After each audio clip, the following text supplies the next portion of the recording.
Shalom, bon Erev Shabbat Vayeshev. Nous lisons une histoire extraordinaire, exceptionnelle, dans la paracha de la semaine Vayeshev et une partie dans la paracha suivante. Nous voyons l'histoire de Yosef Hatzadik, Joseph le juste, le fils aimé de Yaakov, auquel il a transmis ses connaissances, totalement dévoué à lui faisant une tunique spéciale qui évidemment éveille la jalousie de ses frères. Eux étaient bergers, travaillaient à l'extérieur, et lui était avec son père, étudié, à recevoir tous les secrets de Yitzhak et d'Abraham. Et voilà un moment, ce jeune garçon de 17 ans, qui a tout ce qu'il veut dans la vie, se retrouve esclave, vendu comme esclave en Égypte. D'abord dans la maison d'un prince, qui a eu confiance en lui, il lui a confié tout le fonctionnement de ce palais, mais esclave. Mais après cela, il se retrouve pendant 12 ans dans une prison, dans des conditions totalement inhumaines.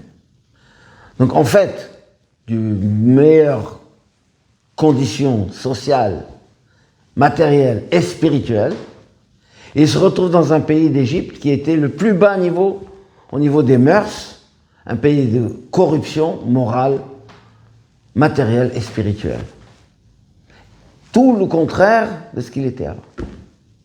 Et là, non seulement qu'il ne désespère pas, il a la confiance en Dieu, en Hachem, et nous lirons plus tard, retournement de situation, il va atteindre être le vice-roi d'Égypte. C'est vraiment une histoire extraordinaire en soi. La Torah nous raconte ça, pas pour nous raconter des histoires de nos ancêtres, nos belles histoires glorieuses, mais c'est un enseignement pour l'ensemble du peuple juif, qui est appelé Yosef, comme dit le psaume, Noé Katson Yosef, le peuple juif est appelé Yosef. Et cette histoire de Yosef se reflète dans chaque individu et dans le peuple tout entier. Au niveau de chaque individu, notre âme se trouvait comme dans la maison de Jacob, avant de descendre dans un corps matériel. Et là, elle voyait la présence divine, elle profitait des élévations spirituelles. Et un jour, Dieu décide, cette âme va descendre dans un corps qui est comparé à l'Égypte, où il y a toutes les tentations, toutes les épreuves, toutes les difficultés. Et non seulement que la Neshama ne se laisse pas entraîner par le corps, mais au contraire, son but c'est de l'élever et de le libérer, de le rendre tzaddik. C'est notre histoire personnelle. Le moment de la vie dans ce corps, c'est pour l'élévation du corps même, qui va devenir la vie matérielle. Tout ce qui nous entoure va être sanctifié, tout en étant dans ce monde matériel en bonne santé. Mais c'est l'histoire du peuple juif dans son ensemble. Nous étions en terre d'Israël, on avait tout ce qu'il fallait, on est sorti d'Égypte, mon cher Rabbeinu nous a conduits dans le désert, on est rentré en terre d'Israël, on a eu le temple, le Beth Amikdash, on était dans des moments merveilleux, extraordinaires.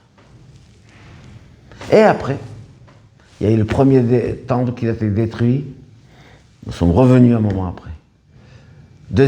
Première partie de l'histoire de Yosef. Et après, deuxième exil des Romains qui détruisent le temple, qui exilent Israël et qu'on se trouve dans Galout avec tout ce que de négatif que ça représente.